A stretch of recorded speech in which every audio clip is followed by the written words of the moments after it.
My name is Jacob Miller, and for the past few years, I've found solace in the quiet streets of Willow Creek, Ohio. After leaving the Army, I craved simplicity, a place where I could drink coffee on my porch, tend to my garden, and feel the peace that only true solitude could bring. My house, nestled at the end of a cul-de-sac, was perfect.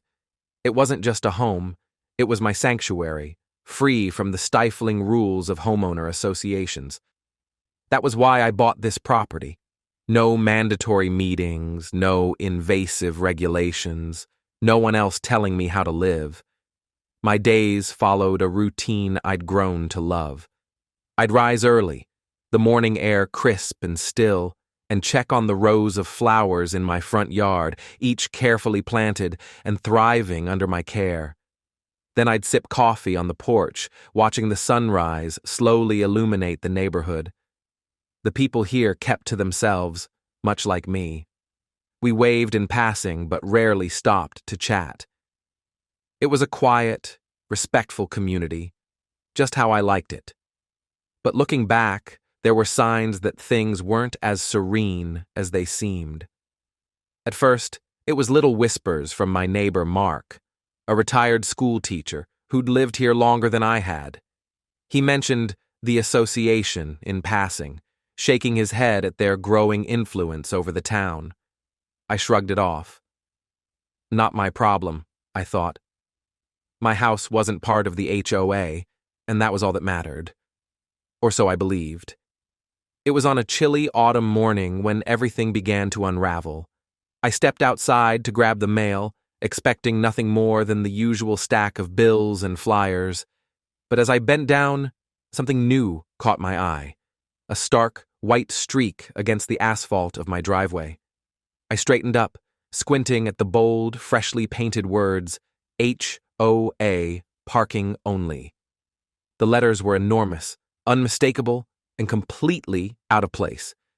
My driveway, my private property, and yet someone had marked it as theirs. At first, I thought it was a prank. I glanced up and down the street, expecting to see a mischievous teenager hiding in the bushes. But the silence was unbroken, save for the rustle of leaves in the breeze. My confusion gave way to irritation as I stepped closer, noticing the fresh scent of paint still hanging in the air. Near the curb, a small metal sign had been planted in the grass, bearing the logo of the Willow Creek Homeowners Association. Beneath it was a warning. Vehicles parked without HOA permits will be towed at the owner's expense. I stood there, stunned. This couldn't be real. I wasn't part of the HOA. I'd deliberately bought this house to avoid this kind of nonsense. And yet here it was, a bold public claim on my driveway. Something about the stark lettering and the audacity of it all sent a jolt through me. Whoever did this thought they could get away with it. They thought they could treat my property like it was theirs. I wasn't going to let that happen. The morning air felt colder than usual as I stood there, staring at the brazen declaration painted on my driveway. HOA parking only. My pulse quickened, and I clenched the mail in my hand. This wasn't a mistake. It was deliberate. But why my property? Why my driveway? These questions buzzed in my mind, but the sharp screech of tires interrupted my thoughts. A sleek black sedan turned onto my street and slowed as it approached my house. The car rolled confidently up my driveway, stopping inches from my garage door. My frustration flared. A woman stepped out, dressed in business attire, holding a leather briefcase. She glanced at the fresh markings, then at me, her expression unreadable. "Morning," she said curtly, brushing past me without waiting for a reply. She moved briskly, as if she owned the place, heading down my driveway toward the street. "Excuse me," I called after her, my voice sharper than I intended. She stopped, turning with a mildly annoyed look. "Yes?" she asked, as though I were the one inconveniencing her. "What are you doing parking in my driveway?" I demanded. She raised an eyebrow, her gaze flickering to the bold white letters beneath her car. It's HOA designated parking now, she said matter-of-factly.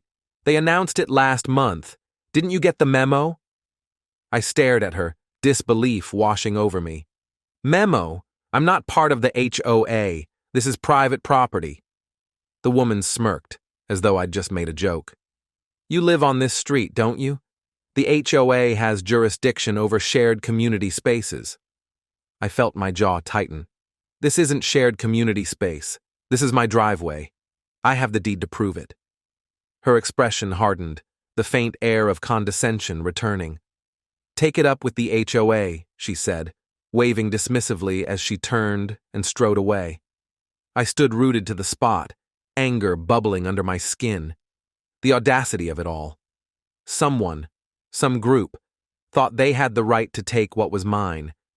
If they thought I was just going to accept this, they were sorely mistaken. Determined to get to the bottom of this, I crossed the street to talk to Mark, my neighbor. If anyone knew what was going on, it would be him. Mark was standing on his porch, coffee in hand, watching the scene unfold. They've gone too far this time, he muttered, before I even had a chance to speak. You knew about this? I asked, incredulous. He nodded grimly. There was talk at the last HOA meeting about expanding parking for community needs. I didn't think they'd target private driveways, though. That's outrageous. I shook my head, the disbelief giving way to determination. They have no legal right to do this. My property isn't part of the HOA, Mark sighed, his expression tinged with sympathy. That won't matter to them. Amanda Harper, she's the HOA president, has been on a power trip lately. You'll need to confront her directly if you want to stop this. His words only fueled my resolve. Whoever Amanda Harper was, she'd made a big mistake. This wasn't just about paint on a driveway. It was about boundaries, respect, and the fundamental right to my own property. I wasn't about to let anyone trample on that. The next morning, I found myself standing outside the Willow Creek HOA office, a nondescript building with a neatly painted sign reading Community Center. My irritation simmered beneath the surface as I pushed open the glass door. The receptionist greeted me with a smile so polished it felt rehearsed. I need to speak with Amanda Harper, I said curtly. Do you have an appointment? She asked, her fingers poised over the keyboard. No, but it's urgent, I replied, my tone leaving no room for debate. She hesitated, then nodded. Please wait here. Minutes ticked by like hours until she returned, motioning for me to follow her. At the end of the hallway was an office door with a gold nameplate. Amanda Harper, HOA President. I knocked once and entered without waiting for a response. Amanda was seated behind a large desk, her sharp features framed by a perfect coiffure. She looked up, exuding authority. Mr. Miller, is it?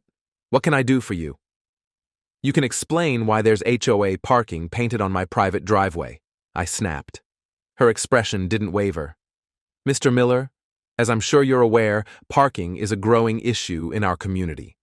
After careful consideration, the HOA designated certain areas as shared spaces to accommodate everyone's needs. Shared spaces? I shot back. That's my driveway. I'm not part of your HOA, and you have no jurisdiction over my property. She leaned back, folding her hands calmly.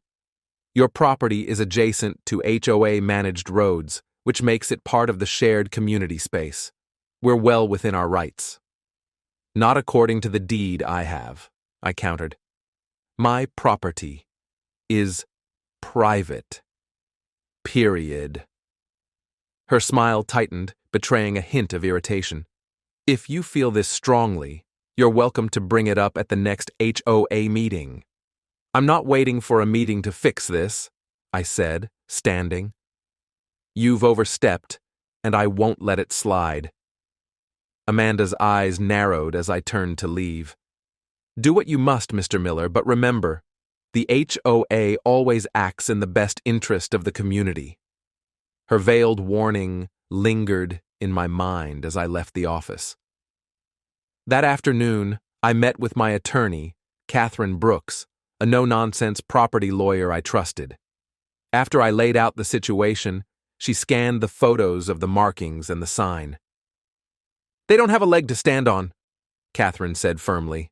"This is private property, plain and simple. We'll start with a cease and desist letter." She drafted it on the spot, outlining my rights and demanding immediate removal of the markings and sign. I felt a flicker of hope as she sealed the envelope, but it was short-lived. 2 days later, I woke up to find a bright orange notice taped to my door. It accused me of violating community guidelines by installing unauthorized security cameras and damaging HOA property. Below that was a fine, $500 due immediately. They were retaliating. And I knew this was just the beginning. The orange notice in my hand felt like a slap in the face. $500 for damaging HOA property and unauthorized modifications. It was absurd. My cameras were installed months ago, long before this nonsense started, and the driveway was mine. They had no claim, no authority, but clearly they had no intention of backing down. Frustrated but not deterred, I called Catherine immediately. "They're escalating," I said, recounting the notice and the fine. She sighed on the other end of the line. "Classic intimidation tactic. They're trying to scare you into compliance. Don't pay it. We'll include this in our response." The next morning, I was determined to collect more evidence. Armed with my phone, I meticulously photographed the markings on the driveway, the sign, and even the notice they'd left. I then reviewed the footage from my security cameras, hoping to catch something useful. What I found made my blood boil. The cameras had recorded a group of individuals, one of them unmistakably a member of the HOA board, approaching my driveway under the cover of darkness. They staked the sign in the ground, laughed amongst themselves, and spray-painted the markings with arrogant disregard. Their actions were deliberate, calculated. This wasn't an oversight. It was a coordinated effort to assert dominance. I sent the footage to Catherine, who responded almost immediately. "This changes everything," she said. "Not only is this trespassing, but it's also vandalism. We can escalate this to a criminal complaint." That evening, I returned home to another surprise, a car parked in my driveway. It wasn't the same sedan as before. This one was an old, beat-up truck, abandoned right in the middle of the space. I waited for an hour, but no one came to claim it. Finally, I called the towing company listed on the HOA's signage.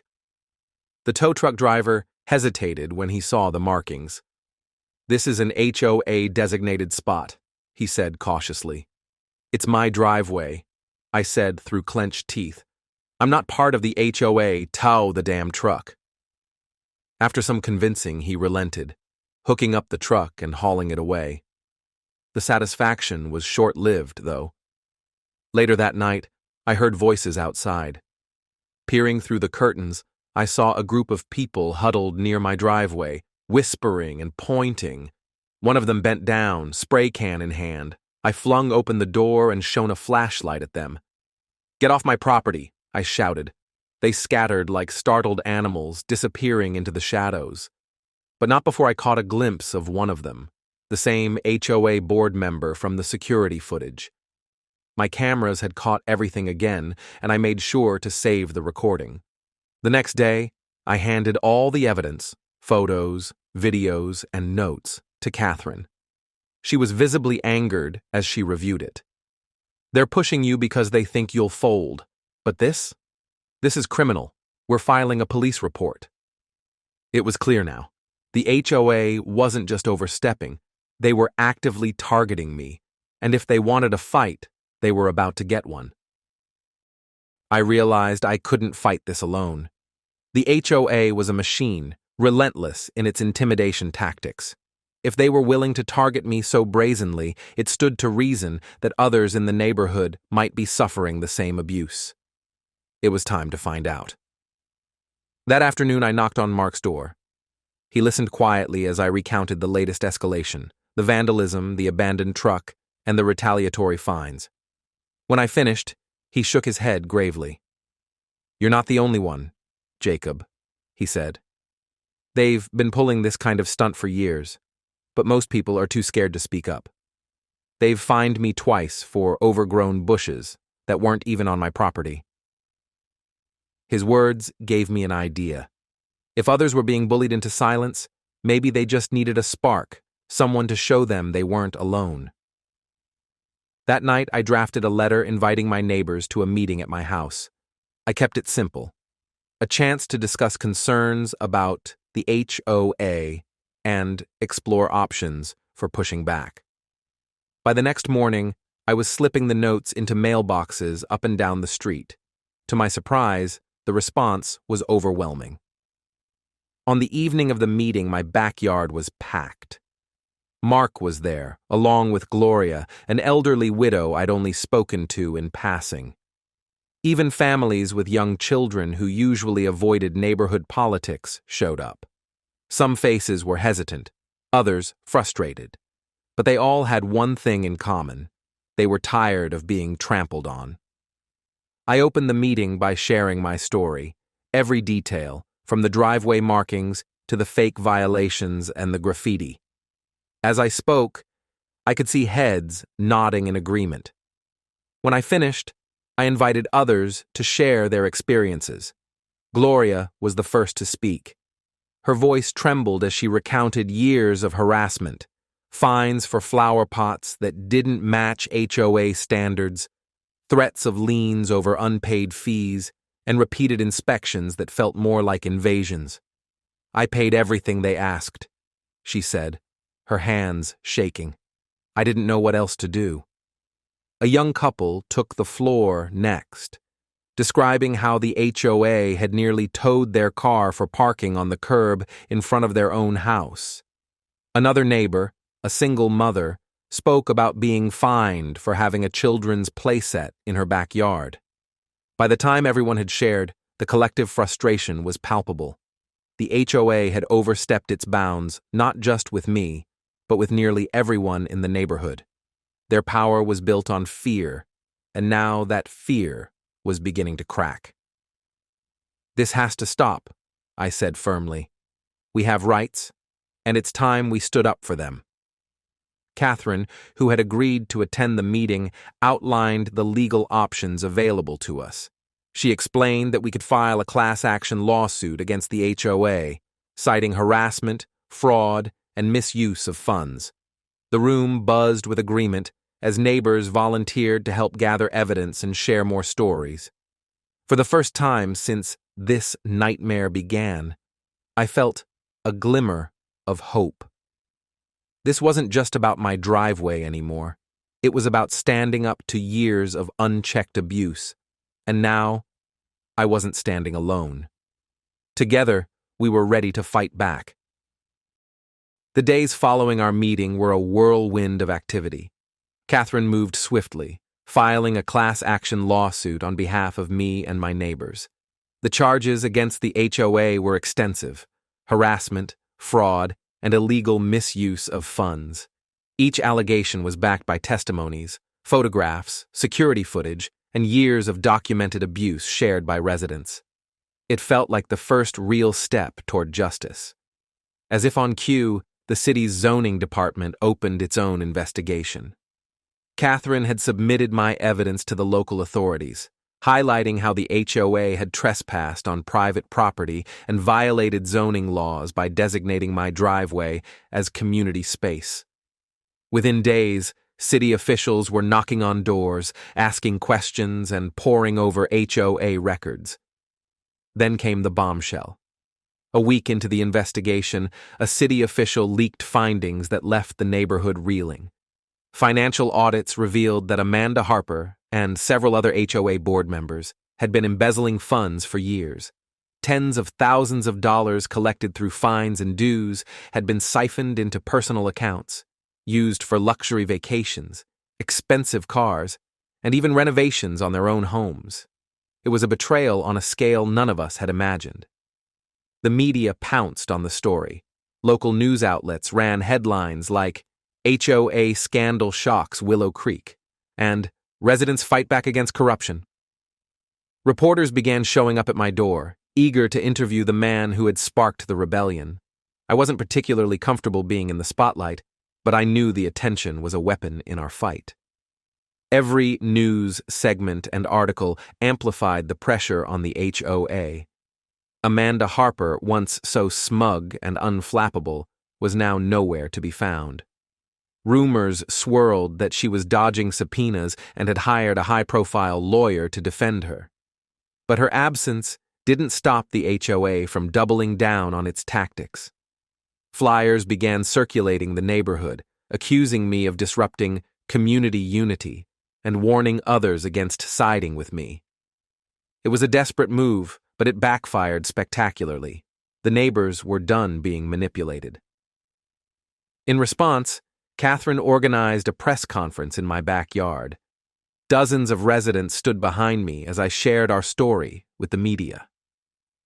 Gloria spoke next, her voice steady and resolute as she detailed the fines and threats she had endured.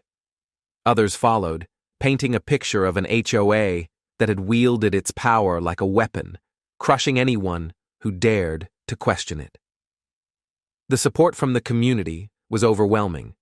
Residents from nearby neighborhoods reached out, sharing their own horror stories about their HOAs. Advocacy groups offered legal resources and advice, while local businesses donated supplies for our growing campaign. What had started as a fight for my driveway had become a movement against unchecked authority. Meanwhile, the city's investigation deepened. Inspectors uncovered more evidence of misconduct, including selective enforcement of rules that disproportionately targeted certain residents. The city issued a formal notice demanding the immediate cessation of all HOA activities, pending a hearing. It was another victory, but we weren't done yet. Amanda Harper and her allies had built their power on intimidation and deceit, but now the spotlight was firmly on them. With every new revelation, their empire of control began to crumble. For the first time in years, the residents of Willow Creek could see a light at the end of the tunnel. We were no longer victims, we were fighting back, and we were winning. The breaking point came when the city issued a formal suspension of all HOA activities. They froze the HOA's accounts, blocked them from collecting dues, and demanded the immediate resignation of its leadership.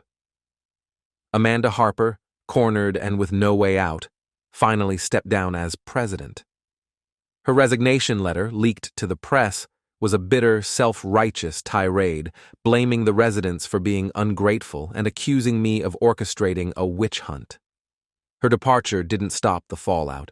The district attorney's office announced criminal charges against Amanda and 2 other board members for embezzlement, fraud, and harassment. Seeing their leaders exposed, the remaining board members scattered, some resigning outright, others quietly disappearing into the background. The neighborhood began to heal almost immediately. With Amanda and her cronies gone, the oppressive atmosphere lifted. Residents who had been too afraid to speak out began voicing their relief and gratitude. The court ordered the HOA to pay restitution for the stolen funds and damages caused by their illegal activities. For the first time in years, Willow Creek was free of their grip. A new association was formed, this time led by volunteers who prioritized fairness and transparency. They approached me to take a leadership role, but I declined. My fight wasn't about control, it was about reclaiming peace. I happily returned to my quiet life, sipping coffee on my porch, knowing the neighborhood was finally safe from tyranny. The driveway, once a battleground, stood as a symbol of victory. The bold, unauthorized markings were gone, replaced with clean asphalt and the knowledge that no one, not even the most overreaching HOA, could take what was mine. As the days passed, the scars left by the HOA's reign began to fade. The neighborhood, once stifled by fear, was transforming into a genuine community. People were no longer avoiding eye contact or staying silent. Instead, they waved as they passed, stopped to chat, and even offered to help one another. It was a small but meaningful shift, proof that we were healing. I spent more time in my garden, tending to the flowers that had been neglected during the fight.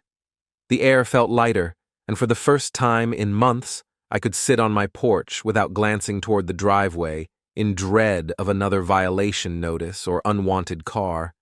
That stretch of asphalt, once a symbol of conflict, was now simply mine again. No signs, no threats, just peace. Neighbors stopped by occasionally, some to thank me, others to share how the changes had already improved their lives. Gloria, who had been one of the most outspoken at our meeting, came by with a basket of homemade cookies. "You saved us," she said with a smile. "I don't know what we'd have done if you hadn't stood up." Her gratitude made me pause. I hadn't set out to be anyone's savior. I just wanted my life back. But as I looked around at the neighborhood we'd rebuilt together, I realized this fight had been bigger than me. It was about standing up to something unjust and refusing to back down, no matter how overwhelming the odds. In the weeks that followed, the city's final report confirmed what we already knew. The HOA's actions had been a flagrant abuse of power. With the restitution paid and Amanda Harper facing trial, the chapter of their tyranny was closed.